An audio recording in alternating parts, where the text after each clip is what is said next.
Welcome, everybody. My name is Diana Lodderhose. I'm the International Features Editor at Deadline. I'm delighted to be joined here today by some very esteemed guests. We're going to be talking about the role of emerging markets in terms of festivals and production companies and what role they play. I'm going to ask my esteemed colleagues to introduce themselves to the audience and maybe give us a little taste of what you're doing here in Berlin. Should we start with you, Jacqueline? Yes, hello. Yeah, mic's on. Good afternoon. My name is Jacqueline Nisiah. I'm part of the selection committee for the competitive section and encounters. That's what my role here in Berlin. I've been working as a program and curator for the past 15 years, worked at various festivals in the UK, in Germany, in Ghana, and also in Brazil. Great. My name is Mariette Rissenbeek. I'm the executive director of the Berlinale since 5 years. It's the 5th year and it will be my last year. Previously, I was working 15 years for German cinema, so my expertise in cinema is rather German cinema, but that has also very many perspectives and many interesting, interesting aspects again. I'm very pleased to be on this panel, and I look forward to our conversation. Wayne? Hi, everybody. Wayne Borg's my name. I'm part of the NEOM project. That's a big new jurisdiction that's being developed on the northwest coast of Saudi Arabia, which we'll talk a bit more about later. I head up the media industries there. It's about how to create the regional hub for the Middle East, North Africa region in terms of content, whether that's in screen, gaming, publishing, music, and the like. And I've been involved right across the arc of the cinema and film business over my career, from distribution to producing to infrastructure to policy. So in a number of countries, Brazil, Europe, as well as in Asia and Australasia, and now Middle East. Well, thank you. Welcome, everybody. So we're here in Berlin. So let's start with the festival and programming. There's a huge swathe of African films in this year's selection. Can you maybe, Jacqueline and Mariette, tell us a little bit about what's on offer this year, and also how you programmed? Was this sort of like something that's in your agenda when you are programming for the festival? Do you have to have a certain amount of films that you're looking for from Africa? How does it work? Well, maybe I'll start. So I joined the selection committee for the competitive section in July. Obviously, because my background is in African cinema and from the African diaspora, that's sort of like what I look out for and I push for. That's what I see my role as,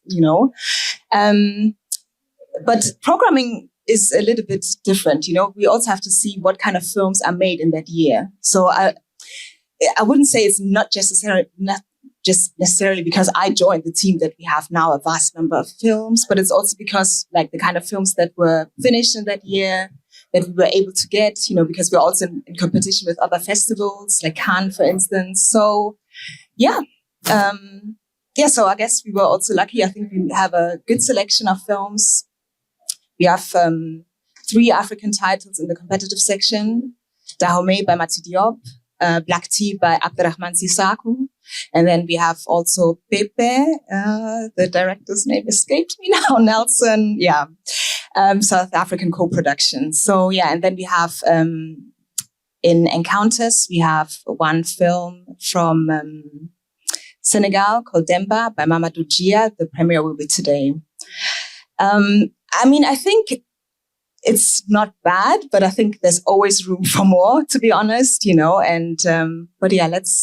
see how that will go on, like in the coming years. Not sure whether I asked the question. No, you did. Maybe just adding that there is not a quota or something. Okay. It's not like that we're neither looking for a particular number of German films or films from other countries. So that's not the case. What I think it's a lot about visibility, like knowing people who have the expertise to discover, let's say, films which were not discovered before. And if you don't have these connections and this network, you just don't see some of the films. So I think that's definitely why also, of course, when Jacqueline came on board, there was more attention for specific filmmakers. And I think that's the difference. You have to be aware that you miss, even the festival, we get about 2,800 submissions, but you still miss a lot of films which you don't see. And I think it was a good step to sort of starting out to reach out more to the African continent, which is huge. And Jacqueline couldn't even possibly actually do it all alone, I guess. I don't know. No, absolutely not. I think, and, I think I think it's important for selection committees to be diverse, and I think it's not enough to have just one person of color, I think diverse ethnicity groups, interest groups, also sexuality, I think all of this makes for, a diverse range. And let's just hope that this will continue also. And the festival takes place in Berlin. There is a big audience here, 3.8 million people. They have all very different interests and very different perspectives. So this festival can allow itself to show for each of these groups certain amount of films. And I think that's what we have as an advantage compared to Cannes or to Venice, where you have a more, let's say, monotonous, or not, it's a bad word, but like a more single kind of program. And I think for the Berlinale is a big chance that the festival has so many options. Big question mark I know for a lot of African producers is access, and access into the top tier festivals like Berlin. How do they get in for visibility? What would you say to any kind of producers that were here in the audience that are kind of struggling in terms of gaining access into this business, into the festival scene, and indeed also to NEOM for a production standpoint? It's also a matter of trying to build your network, trying to build relationships with people who can take decisions or who can direct you to people who can take decisions, because sometimes it's that people are just not aware of something and they don't maybe care about enough to take, to get aware and then make these people aware. I think that's very important. It's hard work, I think. I do realize it's very hard work, but building networks and looking for people who maybe have the same kind of attitude towards cinema as you have, and then trying from there on to widen your network. I think that would be a very important step. No, I mean, I would say the same thing. I think, do you want to add on, please? No, I was just going to say, that's critical in understanding, whether it's financing partners, distribution partners. It's really understanding that ecosystem and developing those relationships, whether it's, mentor or guidance, advisory, or in a commercial perspective, and start to build that up, because it won't happen overnight. And it needs to happen not at the end of the process, but before the beginning of the process, that you have a foundation to build on. Because at the end of the day, it's not going to be one person or one entity. It's going to be a group of people that's going to realize your ambition of bringing that project to the screen, to the market. And it's really identifying, who those key people that you want to engage with, and using forums like the markets here and around the world to be able to, to forge those relationships. This industry is about relationships at the end of the day. And without them, you'll struggle. And it's not about the money. Yes, the money makes it, but it's the people who have the belief in you and the belief in your project is what's critical. And that's what you need to engender over time. Wayne, tell us a little bit about, NEOM's quite new. It's quite young. In terms of how you guys look to African cinema and your involvement with African producers and directors, what's kind of the status for you guys? Are you working? Yeah, we're obviously keen to engage more with the African industry. There are geographic neighbours, as it were. And for us, it's about how, first and foremost, we want to create that regional hub for the Middle East, North Africa marketplace in terms of a focal point, for industry, for the creative community, for infrastructure to provide world-class services there, and provide the opportunity for, the region to tell its stories. and to compete on a global level with the right infrastructure and support, whether that's in incentives and so forth. And for us, the African market, the Indian market are equally important to us in terms of developing that cohort, developing crews that we can all take advantage of. And what we're keen to do is to create the right recipe, the right ingredients to do that. We've got a very competitive production cash rebate scheme. It's 40% plus. We have world-class infrastructure. We've got 6 sound stages up and running today. We have crews. We've got the ability to create the right conditions, to produce content. We're open for business. And, just as, the region, I think, suffers from to having that focal point. I love the statistic that today, there are 6% of the world's population are made up of Arabic speakers, yet less than 1% of content is in Arabic. To me, it just shows the breadth of opportunity. And if you look at the box office, particularly in Saudi Arabia right now, it's growing. It was the fastest to recover post-COVID. Secondly, it's growing at about 6% per annum. And thirdly, the local content is outstripping, in terms of box office performance, the international content. So, like all markets, people want to see their stories. They want to see what's happening, their culture on the screen. And I think too often there isn't the ability to deliver that. And that's what we're trying to do, is to create the right opportunities, the right platforms by bringing together elements of the creative community, financing and production elements to enable that as best we can. Jacqueline, could you tell us a little bit, because you've been working with these producers and directors and programming, you know the industry so well. What would you say in terms of growth for the African diaspora has been some of the biggest hurdles it's been facing in the last few years?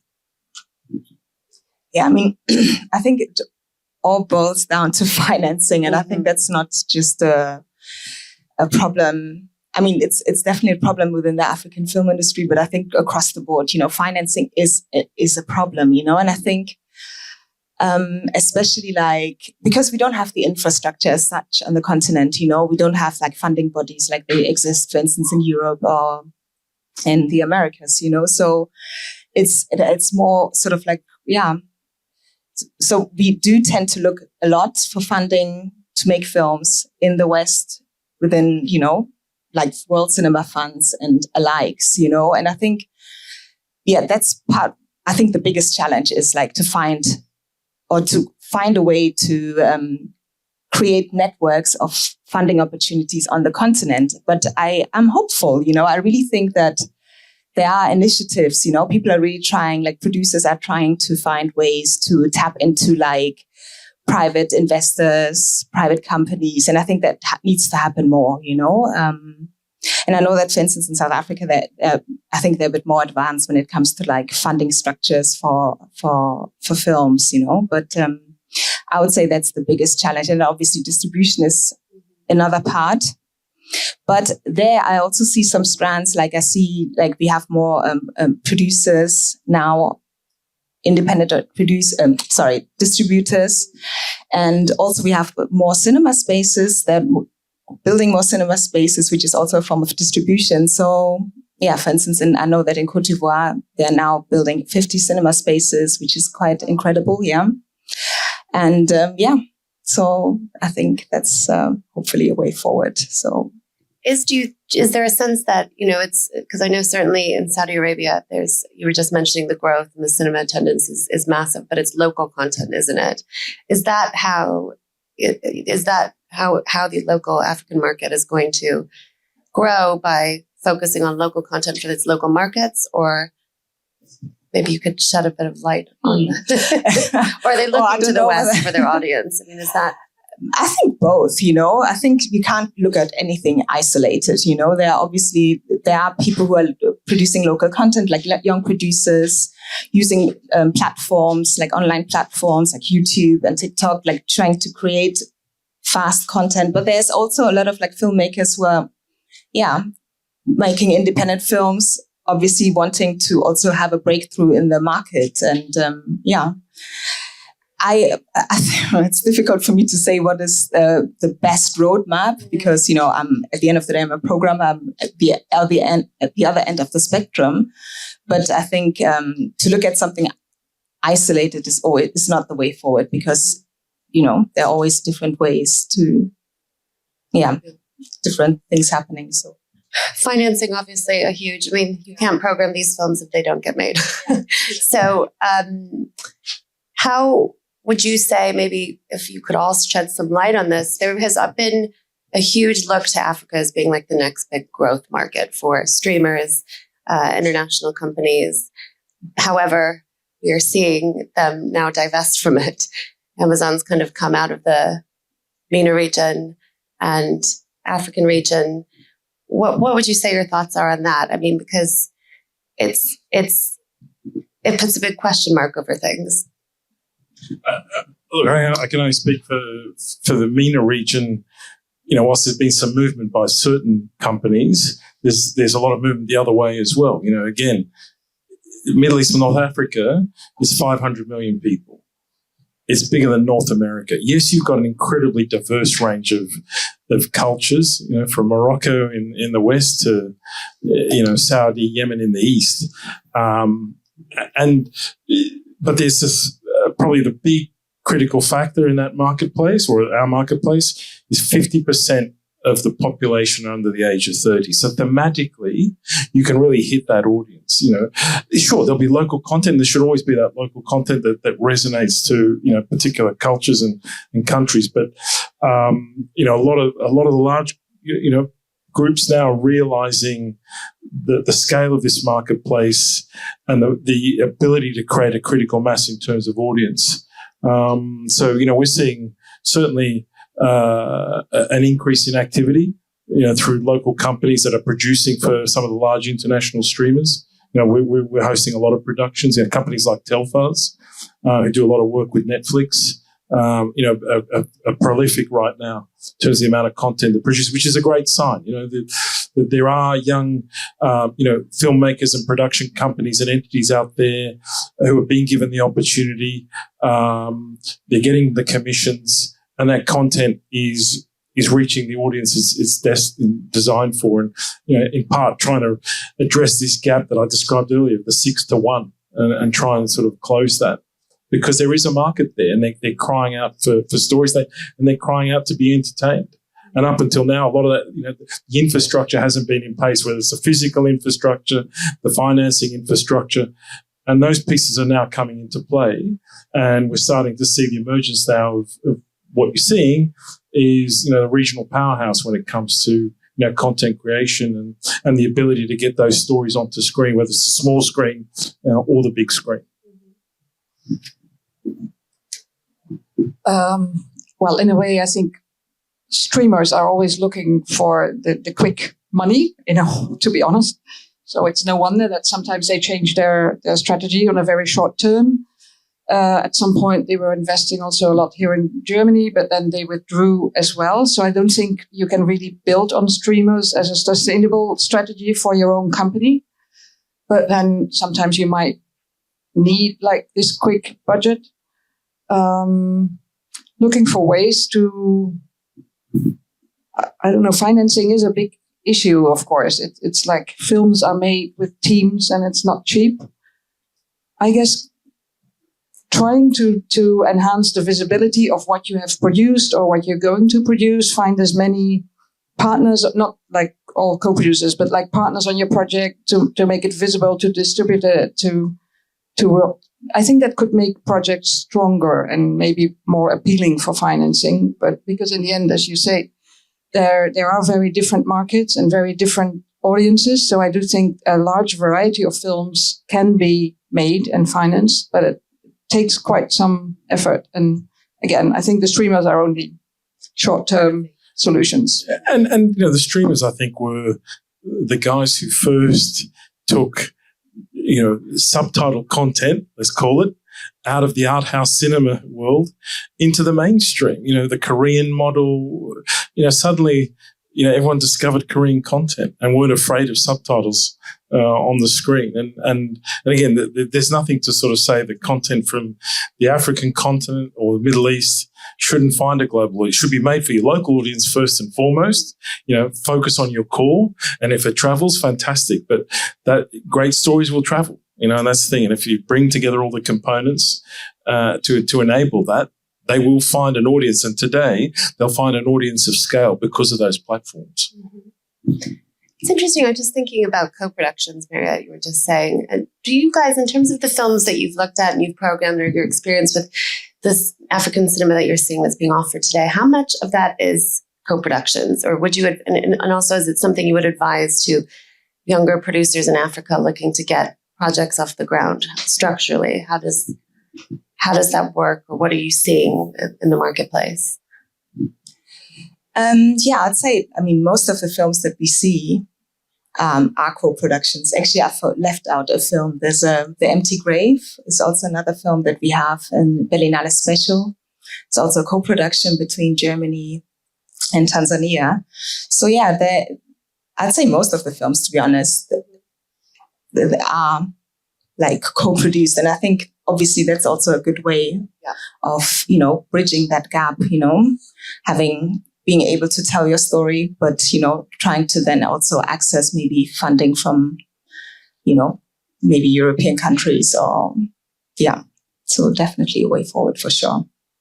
But I think obviously it would be, I'm definitely still in favor for trying to find indigenous ways of or local ways of accessing funding. So I really urge local African producers to find a way to tap into private investors or companies, find a way to make it enticing to them to fund films so we can also tell our stories authentically. Because the problem is also a lot of the times, obviously not always, but a lot of the times when you have your story and you now go into co-production or collaborate maybe with, another country, then you might have to alter your story in a way that it might be more appealing, to a wider audience. So, So there's pros and cons to that, of course. So in terms of the evolution of the type of content you guys are seeing coming out of the region since you've been here, Mariette, and I know you've just been here since July, Jacqueline, but are there any trends, anything that you've noticed in terms of how it's changing or the evolution of the kind of films that are being submitted to you? Well, in a way, I guess the fact that there are so many co-productions does mean it's a little of a dilemma. But at the same time, what Jacqueline is saying, it also means that the films sometimes widen up and don't focus on maybe the country they're made in. You pronounce it much better than me, Abdelrahman Sissakou. The film takes place actually in China, or it starts off in Ivory Coast, if I remember. Yeah, and then it travels to China. So it's quite, for me, it was an exceptional film, seeing this travel. And that's, of course, also because people maybe don't look at their own country only, but also the relationship it has with other countries. And I think that's quite interesting. I think in the Middle East, what you're seeing increasingly, again, is reflective of the story makers, the storytellers. They're young, and the stories are becoming much more contemporary, and the struggles and challenges they have in everyday life. And again, I think that's because of that demographic profile, that youth profile, why it's resonating so strongly. Because historically, it was a lot of historic period pieces, big epics, whereas now it's much more edgy, gritty, fly on the wall stuff, which again reflects that audience, reflects the the zeitgeist, but also reflects the filmmakers and their generation, which is great, because it is becoming much more progressive and in many ways cutting edge, which is nice to see, which is not something that the region's been historically known for when it comes to content and genres. But horror is always a biggie in the you can't go past a good horror in the Middle East. Jacqueline, is there anything you'd like to add? No. Not really, no. Okay, so at this point, I'd like to open it up to some questions in the audience, if anyone has any. Oh, this lady over. Sorry, there's a big bright light in my face here. Hello, everyone. I'm Aysim Türkmen from Istanbul. I'm wondering whether you have any women film directors, filmmakers associations that we can connect. Afro women filmmakers. Yeah, there are groups. I wasn't prepared for that question. There is, oh gosh, this is terrible. Prudence, can you help me out? Tsitsi Dangaremba has a women's filmmaking association. No, she has one, like on the continent here. She has, but you also have in Nigeria, you have the with Nigeria, Women's Association. Yeah. You have Swift in South Africa. Swift, yeah. Maybe you need the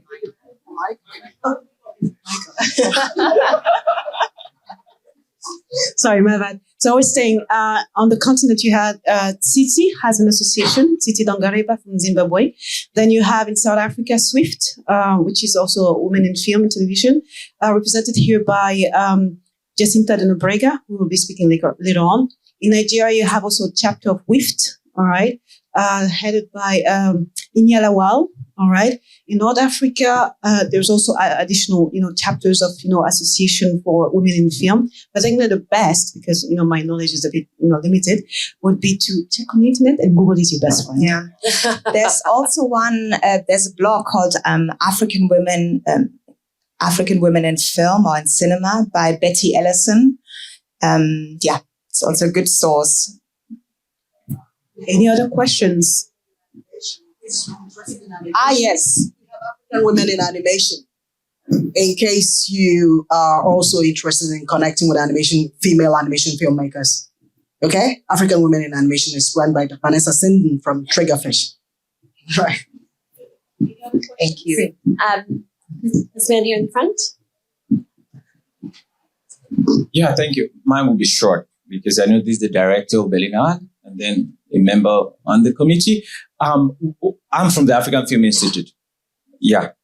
So we were the politics and the theme and all of that, right?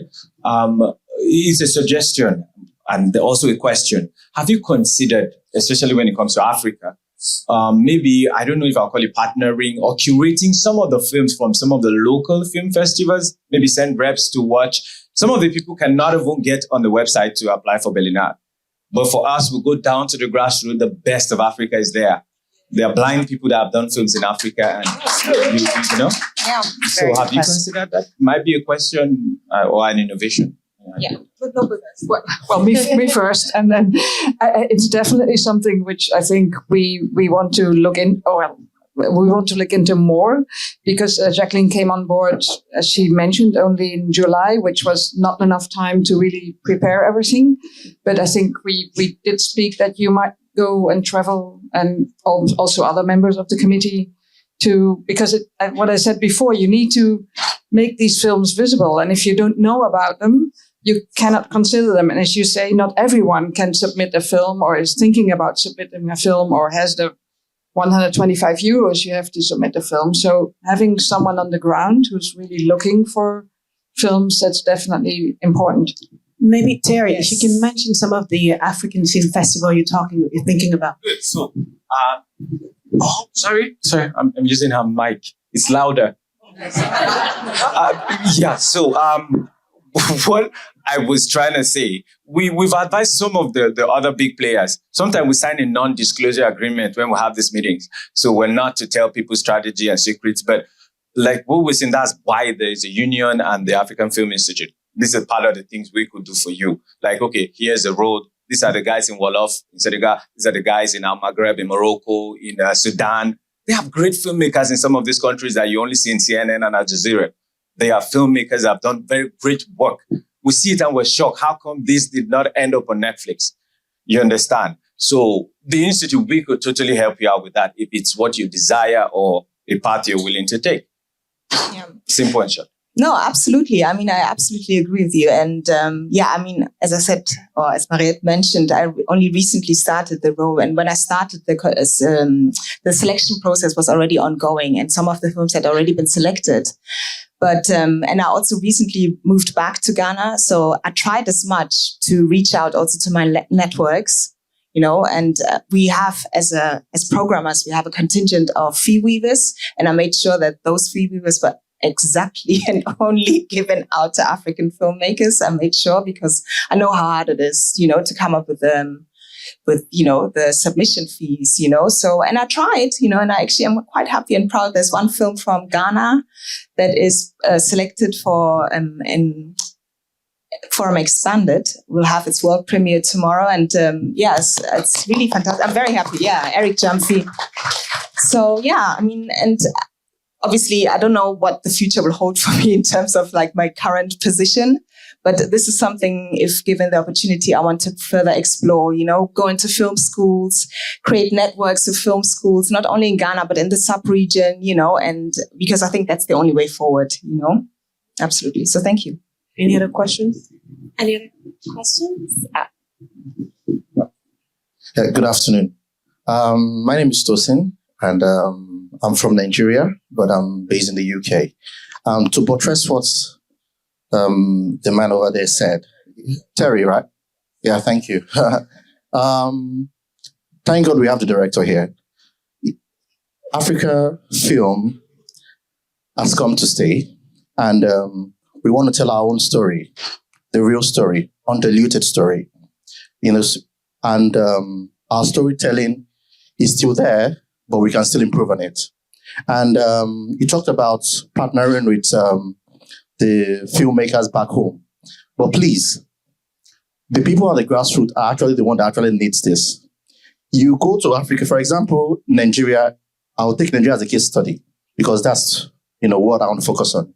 You have so many talent, so many great talent back home, and they just want the spotlight. But there is a monopoly in the market over there, and the big wigs, and these are the people who have nothing to gain from the arts, but for them it's just business. And the business part of filmmaking has actually, overshadowed the art itself, whereby they don't focus more on the art, they rather focus on the business aspect of the film. So you have people, genuine artists who actually have the knowledge of filmmaking, who have this talent, but because of they are not at par with the business people over there, their film don't get seen. And we need to build a culture of films going to festivals. This is something that you don't have in Nigeria. You have the likes of Afro and the likes of them who try to help, but at the same time, it's still because of our large population. You still have people try to struggle to get access to be seen. So I want you to please, while focusing on Africa, Nigeria as a case study, please, you need to go down to the roots there. It's there. The talent is there. We can tell our story, great stories, but we need to get away, do with the monopoly of the business people. The art is suffering itself.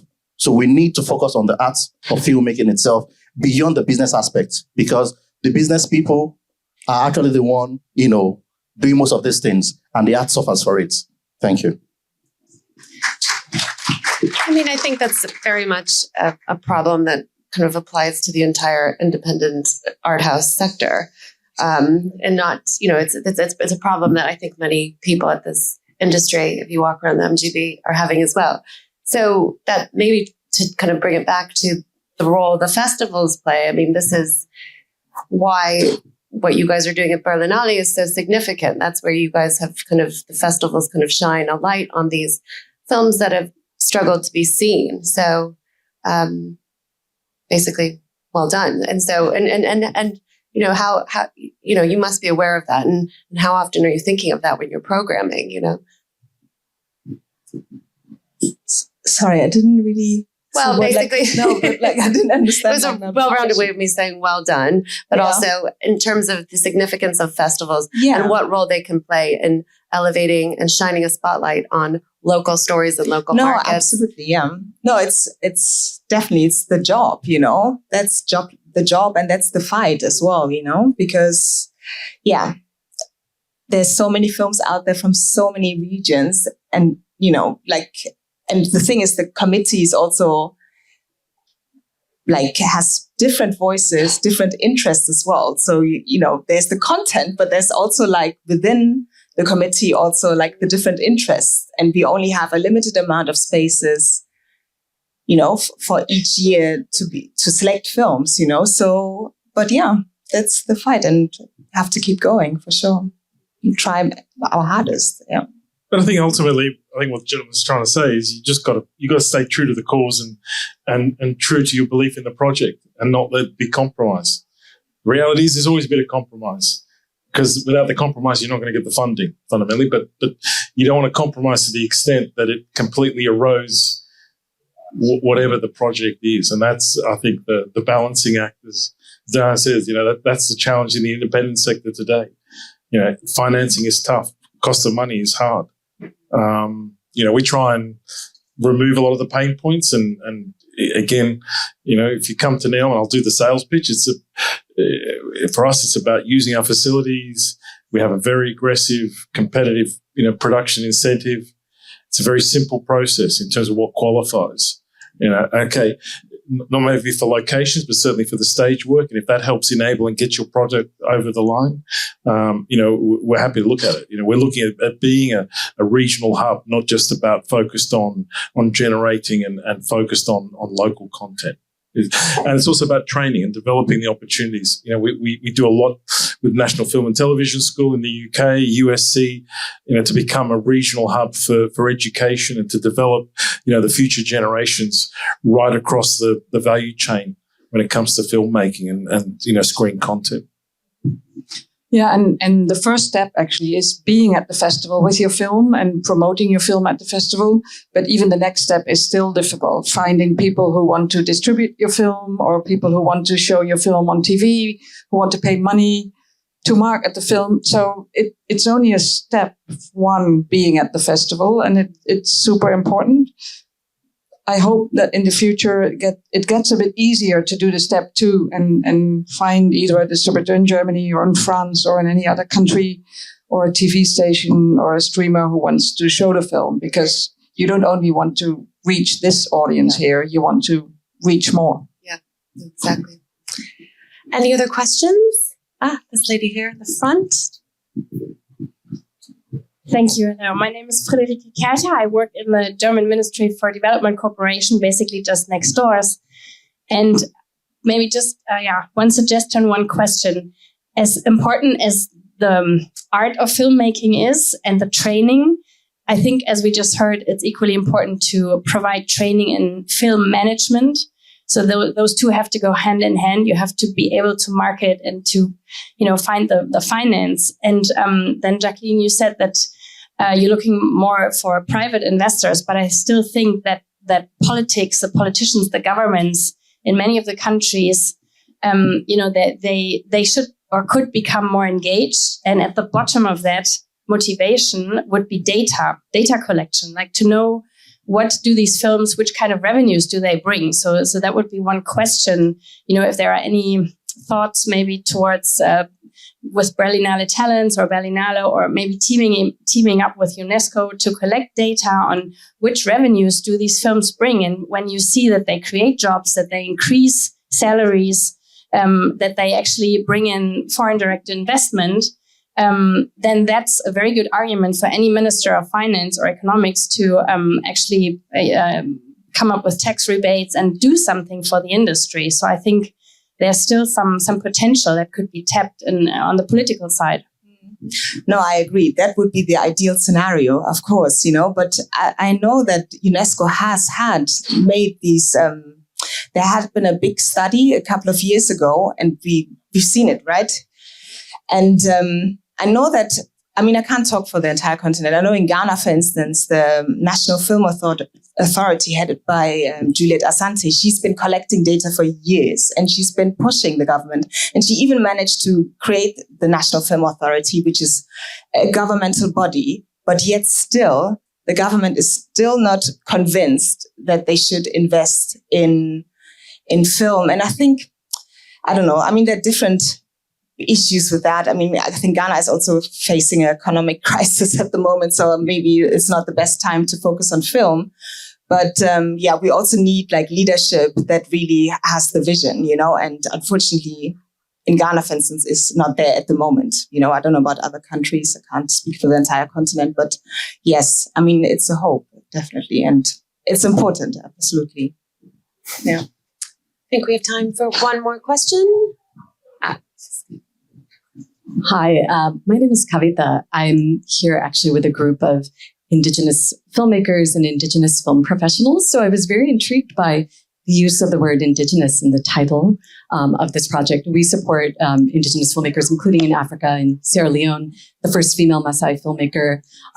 And when I shared this panel with some of my colleagues yesterday, a few of them raised concerns, actually, about the NEOM project and about financing based on concerns that have been raised in Deutsche Welle did a piece last March on NEOM, and the UN High Commissioner on Refugees has issued a statement. And so I guess, you know, as someone in this audience myself who thinks about the importance of financing, but also what one of my Greenlandic colleagues shared, like some money smells better than others.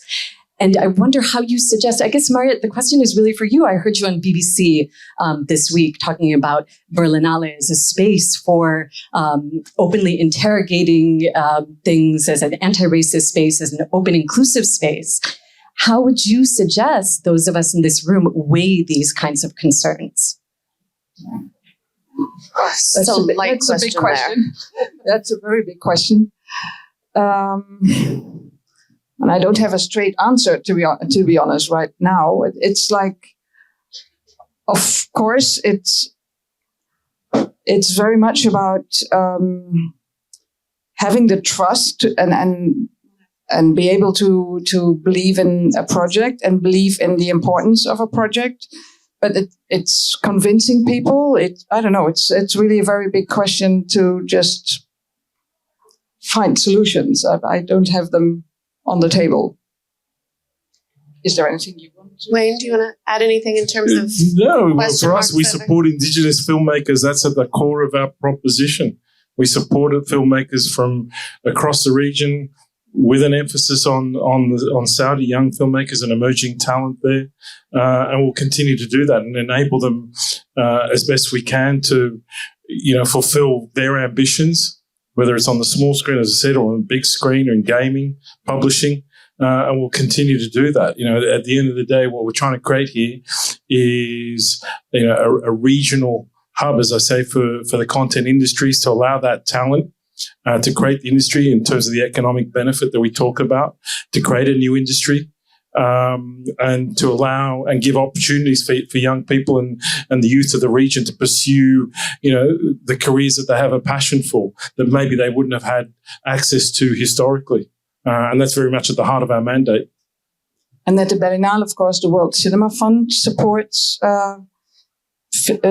regions where there's no good financing structure. So that's also concerns a lot of indigenous projects, but it depends then on which producers submit for the World Cinema Fund the project.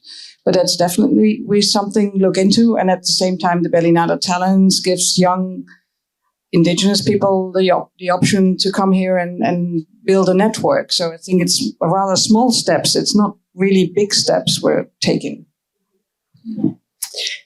Wayne, Mariette, Jacqueline, thank you so much for being here. Thank you for your time. Thank you, everyone.